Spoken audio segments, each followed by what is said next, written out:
I need to practice my English. How should I do it? Maybe I could watch a movie, or how about a TV show? Or maybe listen to a podcast? Nah, I think I'll read a book, but I don't know which book to read. So nowadays, there are more resources to learn languages than ever, which is amazing. We never have to go to the library and study these huge books. Really, in fact, we never even need to leave the comfort of our homes. However, on the other hand, this can make it really overwhelming with so many different resources and tools to choose from. How can you possibly know what to do on which day at which time? That's why today we're giving you a completely free study plan. And the great thing is that all of it is concentrated on just using one app, which is completely free, the Real Life English app.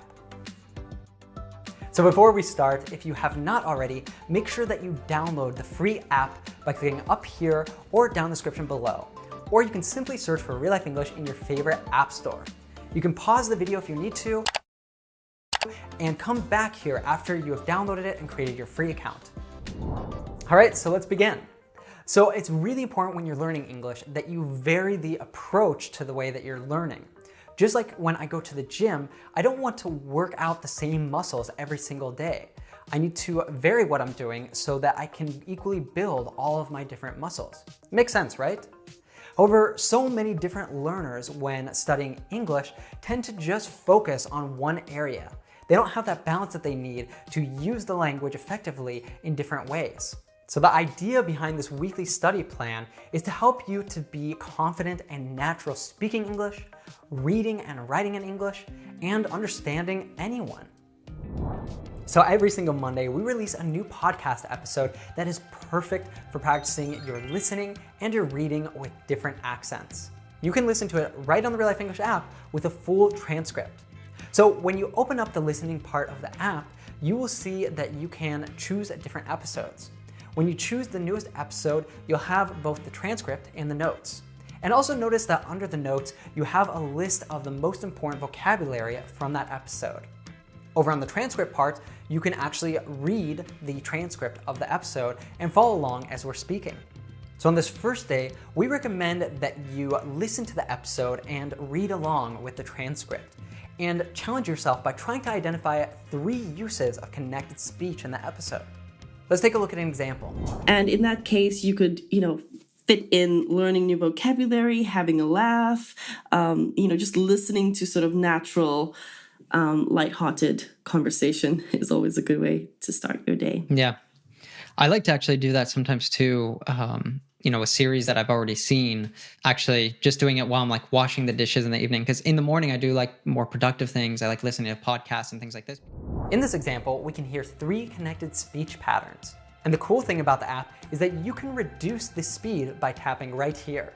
So for example, if your listening isn't so confident, then you can go as low as 0.5 speed. But let's try it out at 0.8 speed.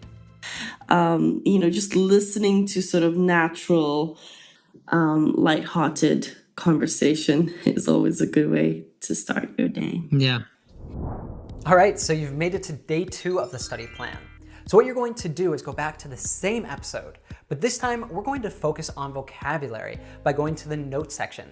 So go through all of the vocabulary notes there and the definitions, and be sure to note down any of the words that you don't know, along with the example from the episode in your vocabulary notebook.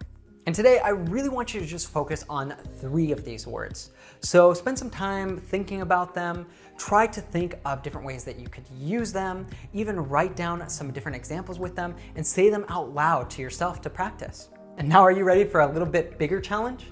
So you're going to open up the speak part of the app to connect with someone else in the global chat. So what you can do here is connect with another English speaker from another part of the world for a 4-minute conversation. And the way that you're going to challenge yourself, especially here, is by trying to find an excuse to use these different 3 words in a conversation. Or maybe you could have 3 different conversations and try to use 1 word in each conversation. You could even try teaching these different words that you're learning to your speaking partner, because teaching is a really great way to strengthen your knowledge of these words. So let's give it a try. Let's say that I learned the words enlightening, breakdown, and unwind while listening to the podcast. So now I'm going to go connect to another English speaker and try practicing these words during the conversation. Hey, how's it going? I'm Ethan, and you are? Hello Ethan, I'm Thiago, nice to meet you. So tell me, what did you do last weekend? You know, I always try to unwind on the weekend by reading books. Do you like reading books? Oh yes, I do. I love reading books in English. Do you have a favorite one? Oh yeah, there's a ton. But one of my favorites has got to be The 7 Habits of Highly Effective People. It's really enlightening. It's all about what different successful people have in common. Nice. By the way, you used some words that I didn't understand. What does enlightening means? Oh yeah, of course. Well, enlightening is when... Are you enjoying the lesson so far? Then be sure to subscribe so that you can catch new lessons like this one every single week. Because here at Real Life English, our goal is to help you go from feeling like a lost, insecure English learner to being a confident and natural English speaker, just like you can by using the app. Okay, on day 3, you're going to challenge your ears by listening for comprehension. So you could choose a new podcast episode or go back to the one that you've already been listening to and listen without relying on the transcript. Just really trying to tune in to understand as much as you can without that crutch. Don't worry if you don't understand every single word. The idea here is for you to really catch the gist or the main idea of what's being spoken about in the episode. And then you could take the practice a bit further by writing a summary trying to describe what you learned in the episode or what the conversation was about. So here's an example of a summary that I wrote about podcast episode 283. In today's episode, Ethan and Kase gave some tips on how to develop a routine to practice English every day. Some of the tips were watch an episode of a sitcom, listen to podcasts, reserve the morning time for more productive tasks, play series you've already seen while doing the dishes or any other activity around the house. It was a really useful episode. Finally, you can listen again with the transcript to test your comprehension. How'd you do? All right, now how about doing some mimicry? Mimicry is about imitation, trying to emulate what you hear as closely to the original pronunciation and accent as possible. Since you have the transcript, you can practice reading it out loud, pretending that you're one of the hosts of the episodes. Imagine yourself saying those words in that situation. Reading out loud is a really great way to improve your speaking skills. Welcome to the Real Life English podcast, where we help dedicated English learners just like you cultivate the courage, the confidence, and the skills. And then as an extra step, you can listen to the original audio and compare your pronunciation. To take it to even next level, you could try recording yourself and then comparing those side by side. And now it's Friday. And let's take the challenge to the next level by practicing your speaking skills.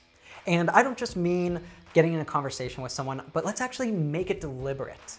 You want to actually have some specific goals with your speaking, not just to have a casual conversation about the weather, which isn't really going to challenge you at all. Here's some examples of how you can be specific with your goals. So you can connect to another learner and talk about your favorite TV series. You could even tell them what happened in an episode that you watched recently. You could create a list of interesting questions, or you can look these up on the internet. There are tons that I used to use when I was teaching. And you could challenge yourself to use different questions in every single conversation that you have. This is really great because it'll also have you speaking about a diversity of topics, which is going to really expand your ability to speak on different themes. The more deliberate and specific that you are with your practicing goals, the better. This is really going to stretch you to improve your speaking so you don't get too stuck in intermediate. So now it's the weekend. I'm sure you're pretty tired from a long and busy week of English studying and maybe working or other studies that you're having to do. So we don't need to be quite so deliberate with our studying on the weekend. If you can have a conversation with someone on the app, that's really great. If you can listen to a podcast while you're doing something else, that's also fantastic. One thing I do highly recommend, though, that you carve out some time for on the weekend is doing a reflection about your studying over the week. This is really nice. Maybe you can brew yourself a cup of tea or make a cup of coffee and sit down with your favorite playlist of music, maybe in English, and just reflect a little bit upon your week. And let's take a look at some questions that can help you to do this in case you're not sure where you can start with your reflection. Okay, so did I practice my English every day this past week? How did I practice my English? What did I do? How effective was my practice time this week? Should I add or delete something on my study plan for the next week? What new words or expressions did I learn this week? How many people was I able to speak with on the Real Life English app? Where were those people from? What did we talk about? And how can I improve my routine in this upcoming week? Now, I highly recommend that you keep a record of these reflections because it will really outline your English learning journey. It will help you to see where you've made mistakes, where you can do better, and what's really worked well for you. So there you have it, a complete 7-day-a-week study guide for you to improve your English just with one app, the Real Life English app.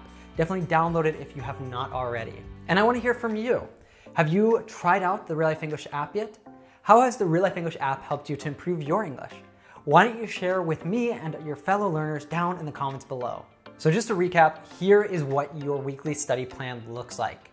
Feel free to take a screenshot of it if that will help you. You can put it up on your fridge or maybe put it as a screensaver on your phone or laptop so that you can see it every single day and know what's up for you next during the week.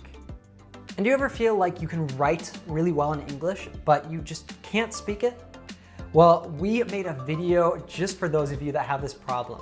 You can check that out next. Let's watch a clip. So Ethan, how was the movie? I heard some people were disappointed with it. I liked the movie. I think my favorite character.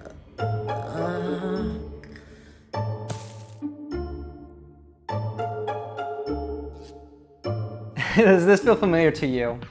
Well, today we will look at some of the reasons why you might feel more confident writing English than you do when you speak it.